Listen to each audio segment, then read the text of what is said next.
نحمده ونصلي على رسوله الكريم. أما بعد، فأعوذ بالله من الشيطان الرجيم. بسم الله الرحمن الرحيم. لقد كان لكم في رسول الله أسوة حسنة. صدق الله العظيم. انتهائی واجب الاحترام عزتمند مسلمانان ورونو، پیغمبر علیہ الصلوۃ والسلام زمنګ او تاسو د فار یو نمونه ده چې موږ او تاسو د پیغمبر علیه الصلوۃ والسلام په نقش قدم باندې روان شو. د هغه اخلاق ځان کراولو، د هغه سیرت ځان کراولو.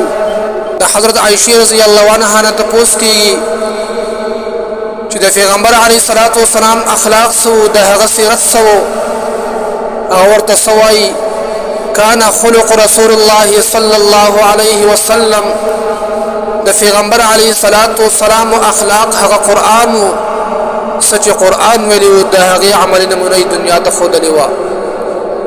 زما عزت مند ورونو، چې کله پیغمبر علیه الصلوۃ والسلام دنیا ته راغی، په دنیا کې جهالت وو، د ظلم انتها و، د جهالت تیاری وی. هغه عرب عزت مند ورونو چې خلق ورته جاهلان ویل، خلق ورته ذلیل ویل، لیکن چې کله پیغمبر علیه الصلوۃ والسلام دنیا ته راغی، په دریش کال کې په هغوی باندې داسې محنت وکړو د هغې مثال نه پیدا کیږي. هغه عرب عزت مند ورونو چې خلق به ورته سپک کتل، په هغې کې علما پیدا شو، صحابه کرام پکې پیدا شو، حاکمان ورک پکې پیدا شو. هغه عرب ته الله جل شانه په ټوله دنیا باندې فوقیت ورکو. دا ولې عزت مند ورونو؟ دا د پیغمبر علیه الصلوۃ والسلام د اخلاق وجه وه، د هغه د سیرت وجه وه. ځکه اخلاق ولا الله جل شانه ورکړي وو. ځکه په دریش کال کې په دنیا کې انقلاب راوستو.